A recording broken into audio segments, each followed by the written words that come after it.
কার্যত অপ্রয়োজনীয়। শাস্ত্রে উল্লেখিত বহু দেব, গান্ধর্ব এবং অসুরের গোঁফ দাঁড়িয়ে আছে, সেগুলো কি ঢেকে দেওয়া হবে? গোঁফদাড়ি তো সম্প্রদায় নির্বিশেষে সব পুরুষের মুখেই থাকে, তাহলে কি করে গোঁফদাড়ি ওঠা কিংবা রাখার অধিকার কোনো বিশেষ সম্প্রদায়ের হয়? শুধু তাই নয়, দুর্গাপুজোর আগে দেবী মূর্তি ভেঙে দেওয়ার অভিযোগ সামনে আসে, যা নিয়ে উত্তেজনা ছড়িয়ে পড়ে। সম্প্রতি বাংলাদেশের ধর্মীয় নেতা মৌলানা নূর হোসেন নুরালী প্রকাশ্যে এক সভায় বিস্ফোরক মন্তব্য করেন।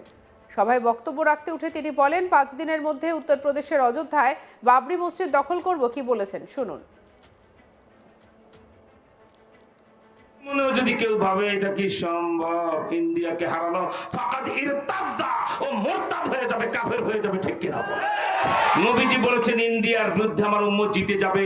আর এই কাশিমপুর কারাগারের 6 তলায় আমি আর মামুল হক বারান্দায় বসে ইন্ডিয়ার দিকে তাকায়া আমি যেন চোখে দেখতে পাইতাম দিল্লির লাল কেল্লায় লা ইলাহা ইল্লাল্লাহ মুহাম্মদ রাসূলুল্লাহ কলেমার পতাকা উঠতেছে, আমরা সেই ঝান্ডা লাগাইতেছি। আল্লাহ সাহেব, আপনি ভয় পাবেন না, এদেশের সকল মানুষের হাত আপনার সাথে আছে, ঠিক কিনা? তোরা কান ইন্ডিয়া যখন আমার বর্ডারে বিনা নোটিশে সৈন্য মোতায়েন করেছে, রাতারাতি বাংলাদেশ দখল করতে চায়, আমরা পরামর্শ দেব 18 বছরের উপরে 30 বছর নিচে বাংলাদেশে 3 কোটি যুবক আছে।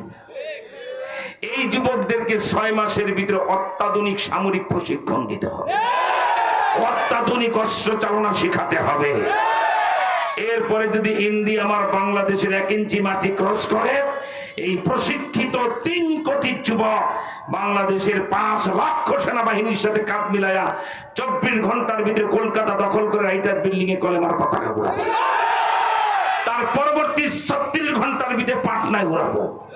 তার পরবর্তী 5 দিনের ভিতরে আমরা উত্তরপ্রদেশের অযোধ্যার বাবরি মসজিদ আবার দখল করব।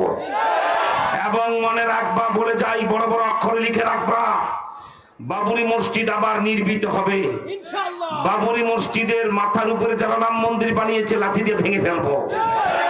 আবার বাবরি মসজিদ নির্মিত হবে। আমি যেন দেখতে পাচ্ছি আল্লামা মামুল হক খতিব হিসাবে বাবরি মসজিদের মিম্বরে দাঁড়ায় জুমার নামাজের ইমামতি করার প্রস্তুতি নিচ্ছে।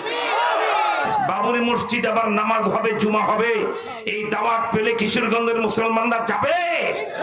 কারা কারা যাবে হাত তুলে আল্লাহু আকবার বলে দেখায় দাও। ভারতের বিরুদ্ধে বাংলাদেশ যুদ্ধ করতে তার ফল কি হবে সে বিষয়ে ভবিষ্যৎবাণী করে তিনি বলেন, 1.5 বছর আগে নবী ইন্ডিয়ার বিরুদ্ধে যুদ্ধের ঘোষণা করে গেছেন। যুদ্ধে 2 দলেরই সেনা মারা যাবে, কিন্তু আমার নবী বলেছেন ইন্ডিয়ার সঙ্গে বাংলাদেশের যুদ্ধ হলে তাতে বাংলাদেশ জিতে যাবে। কি বলেছেন মৌলানা নূর হোসেন নুরালী, শুনবো।